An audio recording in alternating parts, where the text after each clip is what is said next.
अपना मंत्र करता रहे, काम करता रहे, अपनी आरती बोल ले जा, नित्यनेम भी कर ले, रोटी पोए जा, नित्यनेम चलता रहे। आजकल तो आधुनिक बहुत से उपकरण हो गए हैं, वैसे भी याद हो जाती है कुछ दिनों में। और नहीं बैठ कर अपनी किताब लेकर वह पढ़ ले।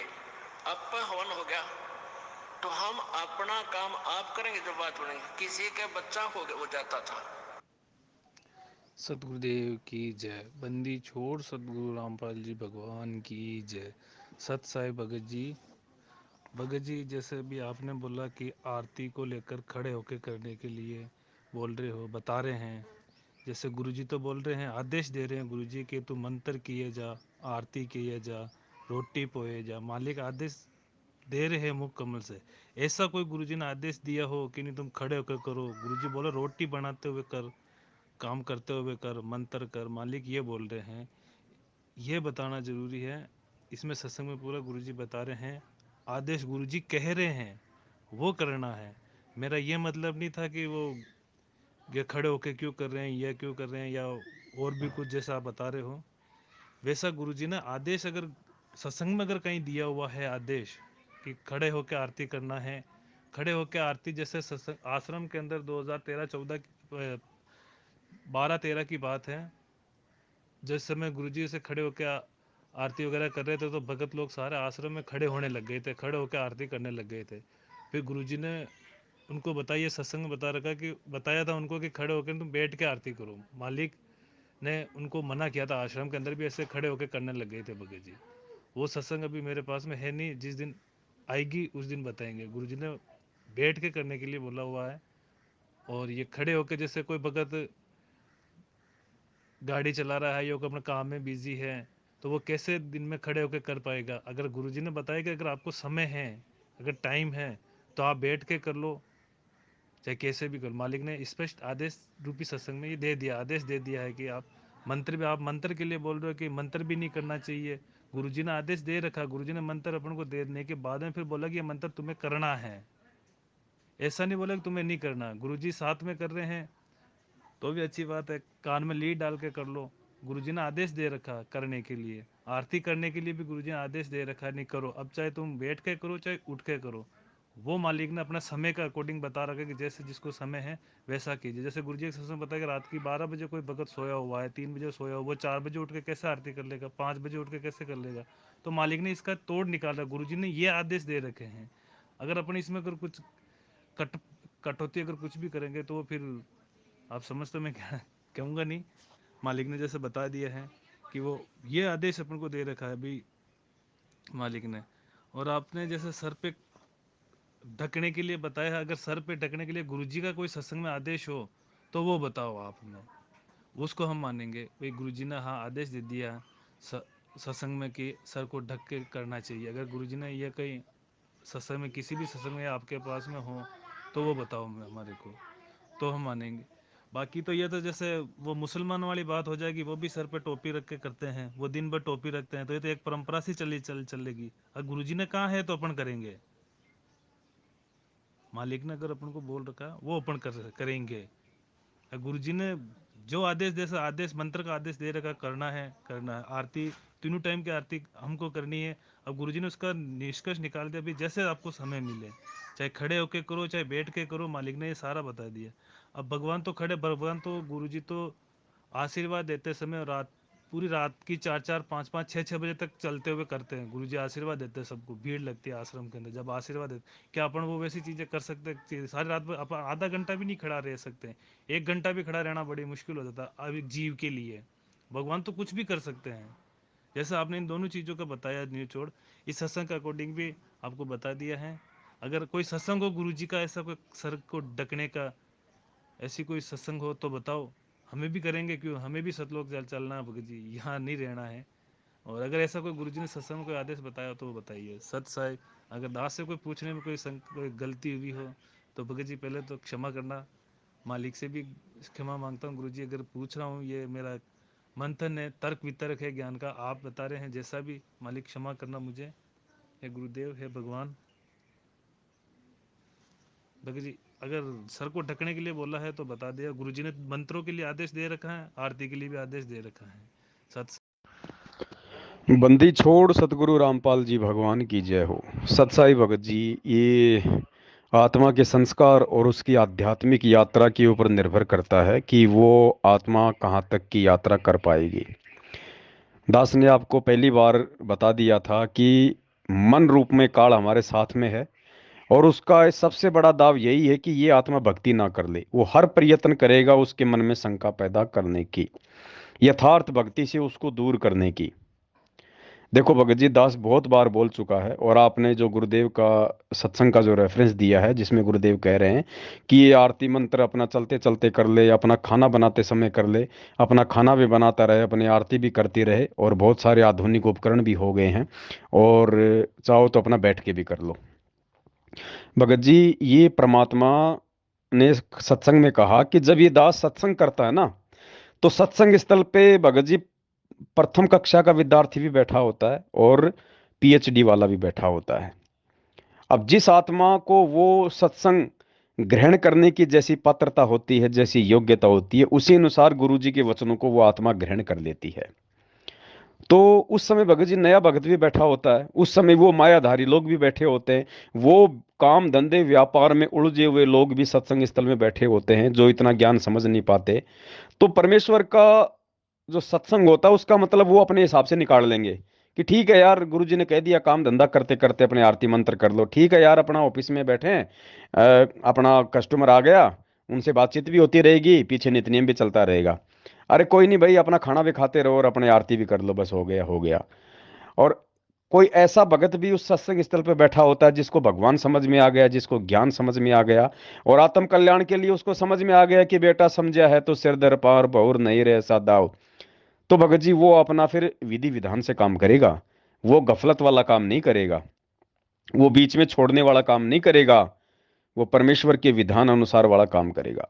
अब आप कह रहे हो कि कोई आदमी रात के 12-1 बजे तक काम कर रहा है, या कहीं से आया है रात के 12-1 बजे सोया है, वो सुबह 4-5 बजे उठ के कैसे आरती कर लेगा? क्यों भाई?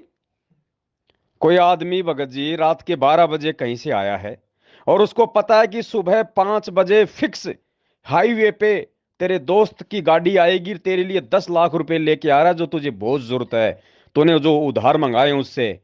अरे 12 बजे छोड़ो, सुबह 4 बजे भी सोया होगा ना, तो भी 5 बजे तक वो 4 बार उठ उठ के देख लेगा घड़ी कि 5 से ऊपर तो नहीं बज गए, और तुरंत वहां दौड़ जाएगा।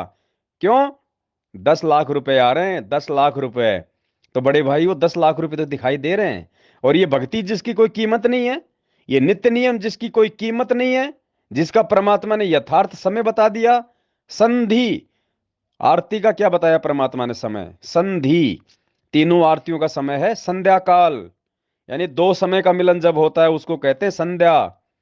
तो सुबह परमात्मा ने ब्रह्म मुहूर्त बताया, ब्रह्म मुहूर्त का समय यथार्थ विधि। बाकी तो आप 12 बजे तक कर सकते हो, लेकिन वास्तविक विधि परमात्मा ने तीनों समय की आरतियों की टाइमिंग बताई है।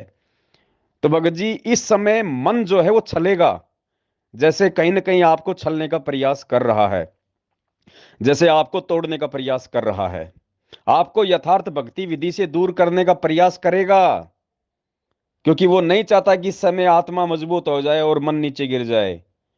वो हर कोशिश करेगा भगत जी, और यही परीक्षा है भगत जी। इसीलिए तो दास इस भगवान के अलावा किसी भगत पे विश्वास नहीं करता। इसीलिए तो ये दास केवल अपने परमात्मा को आधार बना के चलता है, भक्ति को आधार बना के चलता है, ज्ञान को आधार बना के चलता है। दास अंधा होके केवल अपने भगवान के वचनों पे विश्वास करता है, किसी भगत के वचन पे नहीं। अब आप खुद देख लो भगत जी, क्योंकि हमारी रिश्तेदारी तो है नहीं भाई, चाहे हम कितने अच्छे आपस में मिले हों, साथ संगतियां हो रखी हैं, सब कुछ हो रखा है, आप लोगों ने बहुत बढ़ चढ़ के हिस्सा लिया साथ संगतियों में। आज देखो मन किस प्रकार आपको घुन की तरह खा रहा है,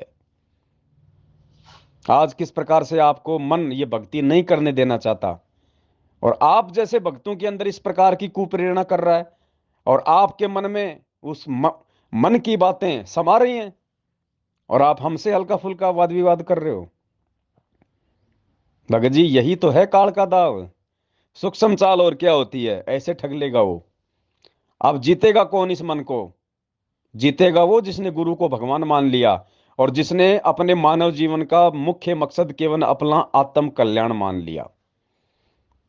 वो इस मन को जीत पाएगा, इसकी चाल को वो जो है पीछे छोड़ पाएगा, नहीं तो भगत जी फंसेंगे।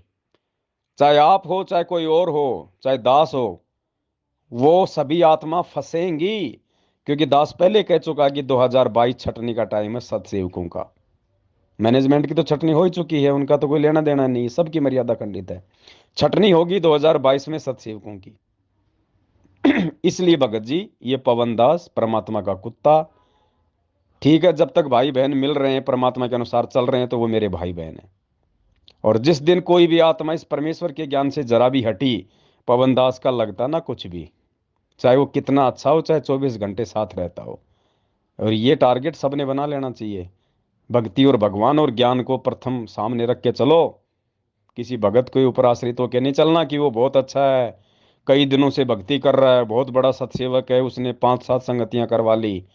ऐसे डूबोगे जैसे गधे के सिर पे सींग भी दिखाई नहीं देंगे। इसलिए भाई, दास तो केवल शुरू से ही परमात्मा को आधार मान के चलता है, ना किसी भगत को आधार मान के। तो बड़े भाई, अपनी करनी को देख लेना, एक बार चेक कर लेना कहाँ क्या गलती हो रही है आप लोगों से। आपके भाव में कोई कमी है, गुरु जी के प्रति कोई श्रद्धा में कमी है, कोई विश्वास में कमी है, कोई मर्यादाओं में त्रुटि हुई है। ये काल का दाव आप लोगों पे लगना शुरू हो चुका है। अब ये आपने देख लेना भगत जी, क्या करना है क्या नहीं करना। 12 बजे सोएगा, 5 बजे कैसे उठेगा। अरे आपको 2 लाख रुपए की जरूरत है, और मैं कह दूं भगत जी सुबह 4 बजे आ रहा हूं मैं उधर आपके, वहां रोड पे मिल जाना। आप चाहे 2 बजे सो, आप 4 बजे नहीं आओगे क्या, मुझे ये बता दो। आप ये कहोगे कि नहीं नहीं भगत जी, 4 बजे मैं कैसे उठूंगा 2 लाख रुपए के लिए। आपको नींद नहीं आएगी, नींद। घड़ी में चाबी भरोगे 2 बार, एक 4 बजे की और एक 4 बजे से 15 मिनट पहले की, कि दो में से एक अलार्म तो बजे बजेगी। साथ में अपनी घरवाली को और कहोगे कि देखिए मैंने 4 बजे से पहले पहले उठा देना।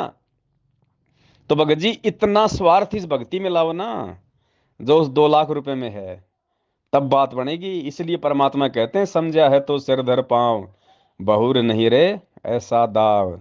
बड़े भाई, मन घुन की तरह खाएगा, वो सबको खाएगा, सबको काटेगा, और बचेगा वही जिस पे परमेश्वर की मेहर होगी, वरना सब जाएंगे।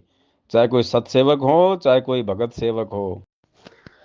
और सत्साई भगत जी, आप कह रहे हो कि आधा घंटा भी खड़ा रहना मुश्किल हो जाता है जीव के लिए। बड़े भाई, बहुत अच्छी बात कही आपने।